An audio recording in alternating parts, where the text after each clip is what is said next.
Hi friends, welcome back to Mazhathulli creations. Radha തറയിൽ കിടക്കുന്നത് കൊണ്ട് വല്ലാത്ത വിഷമത്തിലായിരുന്നു കൃഷ്ണൻ. കൃഷ്ണൻ രാധയോട് കട്ടിലിൽ കയറി കിടക്കാനായി പറയുന്നുണ്ട്. ഇതിന്റെ ഒരു പാതി തനിക്കും ഒരു പാതി എനിക്കുമെന്നും പറയുന്നു. എന്നിട്ട് പില്ലോ എടുത്ത ഒരു ഭാഗത്തേക്ക് വെച്ചിട്ട് പറയുന്നുണ്ട്, ഇതാണ് അതിർവരമ്പെന്ന്. കൃഷ്ണൻ അങ്ങനെയൊക്കെ പറഞ്ഞപ്പോൾ കട്ടിലിൽ കിടക്കാമെന്ന് രാധയും സമ്മതിച്ചു. അങ്ങനെ കൃഷ്ണൻ ഒരു പാതിയിൽ കിടന്നുറങ്ങുന്നുണ്ട്. കഥക് അടച്ചിട്ട് വന്നിട്ട് രാധയും അവിടെ തന്നെ കിടന്നുറങ്ങുന്നു. കുറച്ചു കഴിഞ്ഞതിന് ശേഷം കൃഷ്ണൻ രാധയുടെ നേർക്ക് കിടന്നു. പണ്ടത്തെ കൃഷ്ണനെയും രാധയും ഓർക്കുകയാണ് കൃഷ്ണൻ. എന്നിട്ട് രാധയുടെ മുഖത്തേക്ക് തന്നെ നോക്കിക്കിടക്കുന്നു. ഇതേ സമയം രാധയും തിരിഞ്ഞ് കൃഷ്ണനെ നോക്കിക്കിടക്കുന്നില്ല, കണ്ണടച്ചു കിടക്കുന്നു. രാധ നല്ല ഉറക്കത്തിലായിരുന്നു. കൃഷ്ണനും ഉറങ്ങിക്കഴിഞ്ഞിരിക്കുന്നു. ഇതേ സമയം മുരളിയും ആരതിയും ഇതുപോലെ കിടക്കുകയായിരുന്നു. പെട്ടെന്ന് മുരളി അന്ന് സുനിലുമായിട്ടുണ്ടാക്കിയ ഫൈറ്റിനെ കുറിച്ച് ആലോചിക്കുന്നുണ്ട്. സ്വപ്നം കാണുകയാണ്. അങ്ങനെ സ്വപ്നത്തിൽ കിടന്നുകൊണ്ട് തന്നെ ഫൈറ്റ് ചെയ്യുന്നു. ആരതിയാണെങ്കിൽ നല്ല ഉറക്കത്തിലായിരുന്നു. മുരളിയും ഉറക്കത്തിലാണ്, പക്ഷെ സ്വപ്നമാണ് കാണുന്നത്. സ്വപ്നത്തിനൊടുവിൽ ഈ ഇടിയുടെ ആഘാതത്തിൽ ആരതി താഴെ വീഴുന്നുണ്ട്. ആരതിയെ തള്ളി താഴെ ഇടുകയാണ്. പെട്ടെന്ന് മുരളി ഞെട്ടി ഉണർന്നെങ്കിലും മുരളി ഉണർന്നത് ആരതി അറിഞ്ഞിട്ടില്ല. ദൈവമേ എന്ന് പറഞ്ഞ് പിന്നെയും കണ്ണടച്ച് കിടക്കുകയാണ് മുരളി. എന്ന് പറഞ്ഞ് വേദനയോടെ ആരതി അവിടെ നിന്നും എണീക്കാൻ ശ്രമിക്കുന്നു. എന്റെ നടു ഒടിഞ്ഞേ എന്ന് പറഞ്ഞ് കരയുകയാണ് ആരതി. പെട്ടെന്ന് എടാ എഴുന്നേക്കടാ എന്ന് പറഞ്ഞ് അവിടെ ഇരുന്ന പില്ലോ എടുത്ത് മുരളിയെ തലങ്ങും വിലങ്ങും അടിക്കുന്നുണ്ട്. എന്നെ ചവിട്ടിയല്ലേ, എഴുന്നേക്കടാ എന്നൊക്കെ പറഞ്ഞ് മുരളിയെ അടിച്ചടിച്ച് ഉണർത്തുകയാണ്. താൻ മനഃപൂർവ്വം എന്നെ ചവിട്ടി തള്ളിയല്ലേ, എന്നിട്ട് ഉറക്കം നടിച്ച് കിടപ്പ് കള്ളൻ. എന്നാൽ മുരളി പറയുന്നുണ്ട്, എന്തൊക്കെയാണ് ഈ പറയുന്നത്? താൻ ഒന്നും അറിഞ്ഞില്ലല്ലേ, താൻ എന്നെ ചവിട്ടി എറിഞ്ഞു, ഞാൻ കട്ടിലിൽ നിന്ന് പൊത്തോന്ന് പറഞ്ഞ് താഴെ വീണു. നടു ഒടിഞ്ഞെന്റെ. അത് കേട്ട് മുരളി ചിരിച്ചുകൊണ്ട് പറയുന്നു, അതെ, ഞാൻ നിന്നെ കയ്യേറ്റം ചെയ്തതേ ആ സുനിലിന് കൊടുത്ത ചവിട്ടാണ്. നിനക്ക് അത് കൊണ്ടതല്ലേ, ഐ എം സോറി. നീയേ താഴെ പാ വിരിച്ച് കിടന്നോ, അതാ സേഫ് അല്ലേ, ഞാൻ കാണിച്ചു തരാം ഇയാളുടെ സേഫ് എന്താണെന്ന് എന്ന് പറഞ്ഞ് പില്ലോ അവിടേക്ക് എടുത്ത് എറിഞ്ഞിട്ട് ആരതി ദേഷ്യത്തോടെ ബെഡിലിരിക്കുന്നു. ഇടയ്ക്കിടയ്ക്ക് മുരളി ആരതി ഒന്ന് നോക്കിയിട്ട് മൈൻഡ് ചെയ്യാതെ അവിടെ കിടന്നുറങ്ങി. പിന്നീട് കാണിക്കുന്നത് കൃഷ്ണനും രാധയും കൂടി സ്കൂട്ടറിൽ വർമ്മസാറിന്റെ വീട്ടിലെത്തിയിരിക്കുകയാണ്. വീട്ടിൽ എത്തിയപ്പോൾ ഉമ്മറത്ത് നിന്ന് കൃഷ്ണൻ രാധയോട് പറയുന്നു, എനിക്ക് ചില ടെൻഷനുണ്ട്. ഇടയ്ക്ക് നമ്മൾ വർമ്മസാറിനെ വിളിക്കുകയോ ഒന്ന് വന്ന് കാണുകയോ ചെയ്തിട്ടില്ല. ഇപ്പോൾ നമ്മളിങ്ങനെ ഒരു പ്രപ്പോസൽ ആവശ്യമായി ചെന്ന് കാണുമ്പോൾ സാറ് നമ്മളെ മറന്നു കാണുമെന്നാണ് എനിക്ക് തോന്നുന്നത്. അങ്ങനെയൊന്നും മറന്നു പോവില്ല. രാധയുടെ കല്യാണം അന്ന് ഒന്നും അറിയാതെ നമ്മൾ നടത്തിയതല്ലായിരുന്നോ? അന്ന് സാറ് നമുക്കൊരു സ്പെഷ്യൽ ഗിഫ്റ്റും തന്നിരുന്നു. കൃഷ്ണൻ പറയുന്നു, അത് മാത്രമാ എൻ്റെ ഒരു ആശ്വാസം. വർമ്മസാറ് മാത്രം തീരുമാനിച്ചാൽ മതി, ഈ ഇവന്റ് നമുക്ക് തന്നെ കിട്ടും. ഇത് കിട്ടിയാൽ നമുക്ക് സാമ്പത്തിക കാര്യങ്ങൾ കുറച്ച് നുറച്ചു കിട്ടിയേനെയായിരുന്നു. നല്ലത് പ്രതീക്ഷിക്കാം, ദാ പ്രപ്പോസല് എന്ന് പറഞ്ഞിട്ട് രാധ അത് കൃഷ്ണനെ ഏൽപ്പിക്കാൻ തുടങ്ങിയപ്പോൾ കൃഷ്ണൻ പറയുന്നുണ്ട്, അത് അഞ്ജലി തന്നെ വെച്ചിരുന്നാൽ മതിയെന്ന്. കാര്യങ്ങൾ ഞാൻ സാറിനോട് നേരിട്ട് തന്നെ സംസാരിക്കും.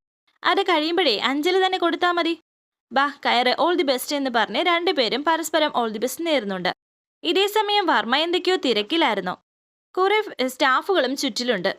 അവർ രണ്ടുപേരും പുഞ്ചിരിയോടെ അവിടേക്ക് കയറി വരുന്നുണ്ട്. സാർ നമസ്കാരം സാർ എന്ന് കൃഷ്ണൻ പറഞ്ഞപ്പോൾ വർമ്മ പറയുന്നു, നമസ്കാരം, സോറി ആരാണെന്ന് മനസ്സിലായില്ല. അത് കേട്ടപ്പോൾ തന്നെ കൃഷ്ണന്റെയും രാധയുടെയും മുഖം വാടുന്നു. സാർ, ഞാൻ അഞ്ജലി, ഇത് പ്രസാദ്. ഞങ്ങള് സാറിന്റെ മകളുടെ മാരേജ് എന്നൊക്കെ പറഞ്ഞപ്പോൾ വർമ്മ പറയുന്നു, എന്റെ മകളുടെ മാരേജ് ഒക്കെ കഴിഞ്ഞതാണ്, സോറി ബൈ ദ ബൈ. അതൊക്കെ നിങ്ങൾ എന്തിനാ ഓഫീസിലേക്ക് വന്ന് പറയുന്നത്? ആക്ച്വലി എന്താണ് നിങ്ങളുടെ പ്രശ്നം? നിങ്ങൾ എന്തിനാണ് ഈ ഓഫീസിൽ കയറി വന്നത് എന്ന് പറയൂ. അത് കേട്ട് കൃഷ്ണൻ പറയുന്നു, സാർ ഞങ്ങൾ കയറി വന്നത് റോങ് ടൈമിൽ റോങ് പ്ലേസിലാണെന്ന് മനസ്സിലായി. We are extremely sorry. ഇനി ഞങ്ങൾ സാറിനെ ഡിസ്റ്റർബ് ചെയ്യില്ല. ഞങ്ങൾ പോവുകയാണ് എന്ന് പറഞ്ഞ് രാധയും വിളിച്ചുകൊണ്ട് കൃഷ്ണൻ പോകാൻ തുടങ്ങിയപ്പോൾ എല്ലാവരും കൈയടിക്കുന്നു. അങ്ങനെ അവർ രണ്ടുപേരും തിരിഞ്ഞു നോക്കുന്നുണ്ട്. വർമ്മ സാർ ഉൾപ്പെടെ കൈയടിക്കുന്നു. ഒന്നും മനസ്സിലാകാതെ ഇവർ രണ്ടുപേരും അവരെ നോക്കുന്നുണ്ട്. വർമ്മ സാറിന്റെ മുന്നിൽ ഒരു ബൊക്കെ ഉണ്ടായിരുന്നു. എന്നിട്ടത് കൃഷ്ണന്റെ കയ്യിൽ കൊടുത്തിട്ട് പറയുന്നു, കൺഗ്രാജുലേഷൻസ്. അമ്മ ഇവന്റ്സും അഞ്ജലി കാറ്ററിംഗും നടത്തുന്ന യുവ സംരംഭകർക്ക് ഒരു സർപ്രൈസ് സ്വാഗതം.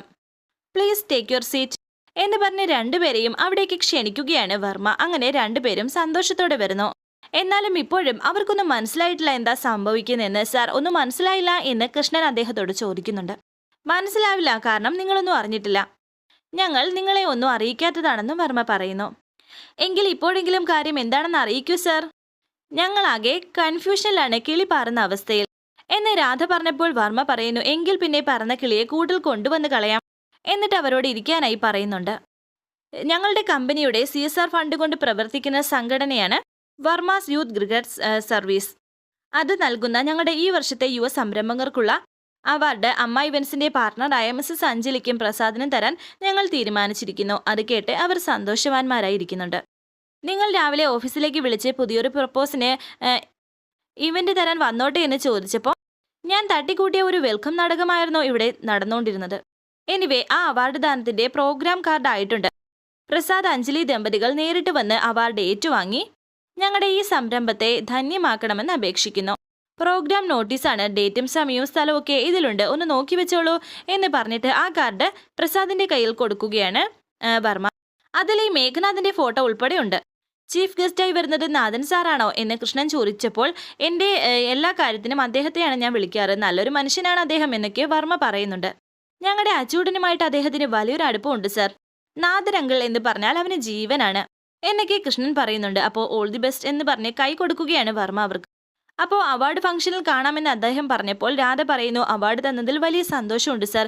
പക്ഷേ ഞങ്ങൾ വന്നത് ഞങ്ങളുടെ മെഗാ ഇവന്റിനുള്ള കൊട്ടേഷൻ തരാൻ.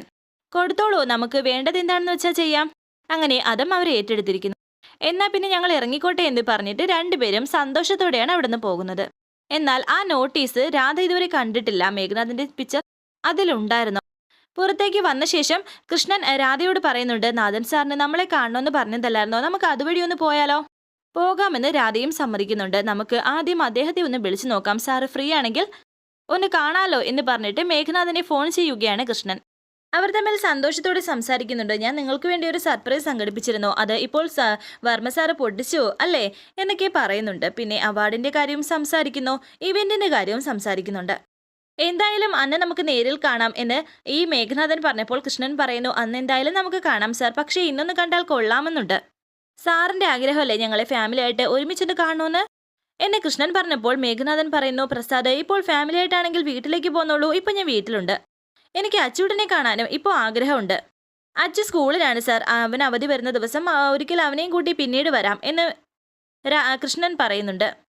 ഇപ്പോൾ ഞാനും അഞ്ജലിയും കൂടി വന്നാൽ പോരെ എന്നും കൃഷ്ണൻ പറഞ്ഞപ്പോൾ ഓക്കെ ഓക്കെ വന്നോളൂ, ഞാൻ ഇവിടെ തന്നെ ഉണ്ടെന്ന് മേഘൻ. അങ്ങനെ അവർ ഫോൺ വെച്ചു. ഇപ്പോൾ അവർ വലിയ സന്തോഷത്തിലാണ്. എന്നാൽ രാധ ഈ കൃഷ്ണനെ കാണുമ്പോൾ എന്തായിരിക്കും സംഭവിക്കുക? ഇതേ സമയം മുരളി ആരതിയും കൂട്ടി പോവുകയാണ്. ഓട്ടോയിലാണ് യാത്ര. മുരളി ആരതിയോട് പറയുന്നുണ്ട്, ഷോ എന്തൊരു കഷ്ടമാണ് നോക്കിയേ, ഇനി എന്തായാലും അവിടെ സമയത്തിനെത്താൻ പറ്റുമെന്ന് തോന്നുന്നില്ല. 9:30 എന്നാൽ 9:30 എന്ന് നിർബന്ധമുള്ള ആളാ. കൃത്യസമയത്ത് വണ്ടി എത്തിയില്ലെങ്കിൽ ആളിന്റെ കൺട്രോൾ പോയി ചീത്തവിളി ഉറപ്പാണ്. അതെങ്ങനെയാ ഓരോന്നേ ഒരുങ്ങിക്കെട്ടി ഇറങ്ങുമ്പോൾ ഒരു നേരം ആവുമല്ലോ. എന്തൊക്കെ അനുഭവിച്ച ജീവിതം ഒരു കരപറ്റുമെന്നാ എനിക്ക് മനസ്സിലാവാത്തത്. അത് കേട്ട് ആരതി പറയുന്നു, എന്നെ തന്റെ മനസ്സിൽ കേട്ടാൻ ഞാൻ പറഞ്ഞോ? താൻ എന്നെ താലി കെട്ടി തലയിലേറ്റിയത് ഏതേ ഞാൻ പറഞ്ഞിട്ടാണോ? കിട്ടിയ അവസരം മുതലാക്കിയതല്ലേ ആരെ അറിയിക്കാതെ? അതുപോലെയാണ് ഇപ്പോൾ ക്ലാസ്സിന് കൊണ്ടുപോയി വിടുന്നതും, അത് ഞാൻ ആവശ്യപ്പെട്ടിട്ടല്ലല്ലോ, ആണോ എന്നൊക്കെ ആരതി പറഞ്ഞപ്പോൾ മുരളി പറയുന്നു, ഇല്ല ആവശ്യപ്പെട്ടിട്ടില്ല. നിന്നെയും കൊണ്ടിങ്ങനെ ഊരു ചുറ്റാൻ ഏട്ടൻ ഒരു ജോലി ഏൽപ്പിച്ചു, ഞാൻ അത് ചെയ്യുന്നു, അത്രേ ഉള്ളൂ. അങ്ങനെയെങ്കിലും ക്ലാസ് റൂമിന്റെ വരാന്ത കാണട്ടെ എന്ന് ചേട്ടൻ ചിന്തിച്ച് കാണുമെന്ന് ആരതിയും പറയുന്നുണ്ട്. അതേടി, ഞാൻ കോളേജിൽ പോയിട്ടില്ലെങ്കിലും എനിക്ക് സംസാരിക്കാനും പെരുമാറാനും അറിയാം.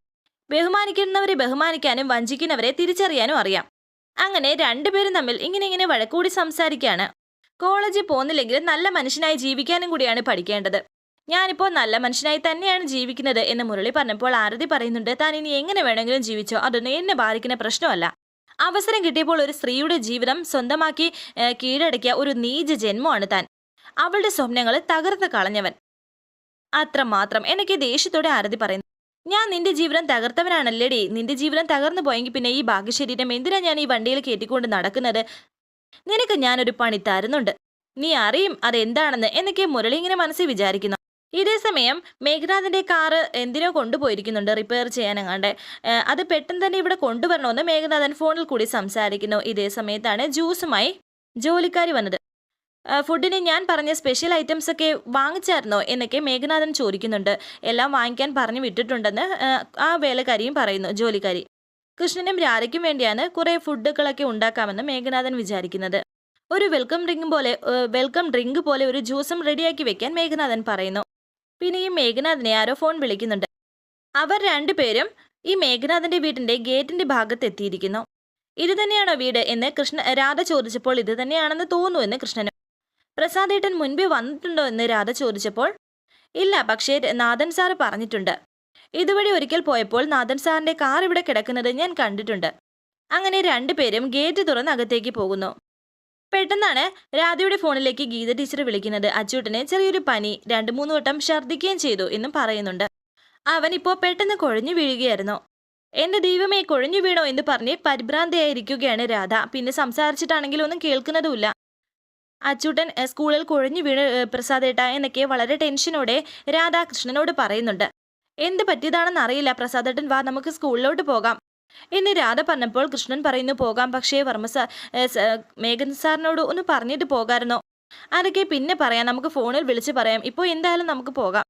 എനിക്കാകെ ദേഹം തളർന്നത് പോലെ നമ്മുടെ അച്ചു എന്നൊക്കെ പറഞ്ഞ് വളരെ ടെൻഷനിലാണ് രാധ. പെട്ടെന്ന് തന്നെ അവരവിടെ നിന്നും തിരിച്ചു പോയിരിക്കുന്നു. ഫോണിൽ മേഘനാഥൻ സംസാരിച്ചിരിക്കുന്നുണ്ട്. പുറത്താരെങ്കിലും വന്നതായി കാണുന്നതുമില്ലായിരുന്നു. പിന്നീട് കാണിക്കുന്നത് മുരളി ആരതിയും കൊണ്ട് ഒരു കാട്ടുവഴിയിലൂടെ പോയിക്കൊണ്ടിരിക്കുന്നു. കുറെ നേരമായാലോ ചുറ്റുന്നു. ഇത് ഏതായി വഴിയെന്ന് ആരതി മുരളിയോട് ചോദിക്കുന്നുണ്ട്. കണ്ടിട്ട് മനസ്സിലാവുന്നില്ലല്ലോ എന്ന് ചോദിച്ചപ്പോൾ മുരളി പറയുന്നു, നിനക്ക് പോകേണ്ട സ്ഥലത്ത് കൊണ്ടുപോകും, അടങ്ങിയിരുന്നാ മതി അവിടെ. എനിക്ക് പോകേണ്ടത് ക്ലാസ്സിനാണ്, അതിന് ഇതല്ല വഴി. ആര് പറഞ്ഞു നിനക്ക് പോകേണ്ടത് ക്ലാസ്സിനാണെന്ന്? എവിടെയാ പോകേണ്ടതെന്ന് ഞാനാ തീരുമാനിക്കുന്നത്, നിന്റെ കഴുത്തിൽ താലി കെട്ടിയവൻ. അത് കേട്ട് ആരതി പറയുന്നു, അത് ശരി, അപ്പോ താൻ എന്നെ കൊല്ലാൻ കൊണ്ടുപോകുവാണല്ലേ? അത് ഞാൻ ഒരിക്കലും ചെയ്യില്ല. നിന്നെ കൊന്ന് ജയിലിൽ പോവാൻ എനിക്ക് താല്പര്യമില്ല.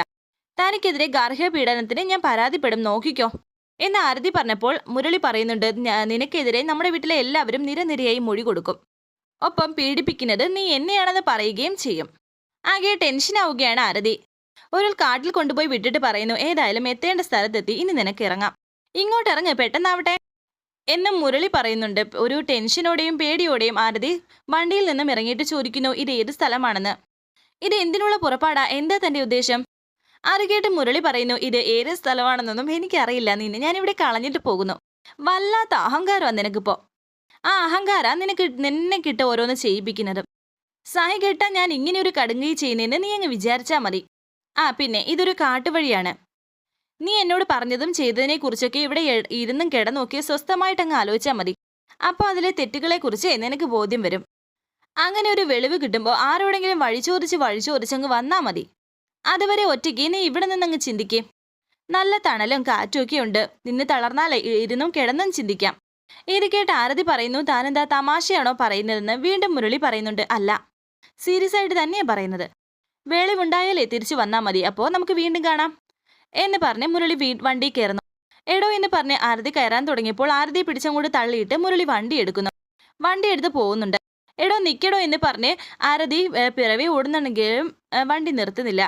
എടാ ദുഷ്ട നീജ, ഒന്ന് നിർത്ത് വണ്ടി. രാവിലെ ഗ്ലാസ്സിലേക്കെന്ന് പറഞ്ഞ് കൊണ്ടുവന്നിട്ട് ദ്രോഹി, പോകുന്ന വഴി നിന്റെ വണ്ടി എവിടെയെങ്കിലും തവിട് പൊടി ആവൂടാ ദുഷ്ട എന്നൊക്കെ ആരതി പ്രാർത്ഥിക്കുന്നുണ്ട്. ആരതി ആണെങ്കിൽ വലിയ ടെൻഷനോടെയും പേടിയോടെയും അതിലേക്കൂടെ നടന്നു വരുന്നു. ഇതേ സമയം കൃഷ്ണനും രാധയും സ്കൂളിൽ എത്തിയിരിക്കുന്നു. ടെൻഷനോടെ ഓഫീസ് റൂമിലേക്ക് ഓടിപ്പോയിട്ട്, മാം, ഞാൻ അച്യുതന്റെ അമ്മയാണ്, അവൻ എന്താ പറ്റിയത് എന്നൊക്കെ വളരെ ടെൻഷനോടെയും വെപ്രാളത്തോടെയും രാധ ചോദിക്കുന്നുണ്ട്. ടീച്ചർ പറയുന്നു, മിസ്സസ് അഞ്ജലി, ഒന്ന് കൂളായിട്ടിരിക്കാൻ, പരിഭ്രമിക്കാനൊന്നുമില്ല. ക്ലാസ്സിലിരിക്കുമ്പോൾ അവൻ 1-2 വട്ടം ഛർദ്ദിച്ചു, പിന്നെ ഒന്ന് മയങ്ങി വീണു. കുട്ടിക്കൊന്നുമില്ല, അപ്പോൾ തന്നെ അവൻ എണീച്ച് വെള്ളം കുടിച്ചിരുന്നു. എന്തോ ഫുഡ് പോയ്സൺ ആണെന്ന് തോന്നുന്നു. ഗീതാഞ്ജലി ടീച്ചറിനെയും കൂട്ടി ഹോസ്പിറ്റലിലേക്ക് അയച്ചിട്ടുണ്ട്. ഡോക്ടറെ കാണിച്ചിട്ട് കുട്ടിയെ വീട്ടിലയക്കാൻ പറഞ്ഞിട്ടുണ്ട്. ടീച്ചറിന്റെ നമ്പറില്ലേ എന്നും രാധയോട് ചോദിക്കുന്നു. ഉണ്ടെന്ന് രാധ പറഞ്ഞിട്ട് കൃഷ്ണനോട് പറയുന്നുണ്ട്, നമുക്ക് പെട്ടെന്ന് അവിടേക്ക് പോകാമെന്ന്.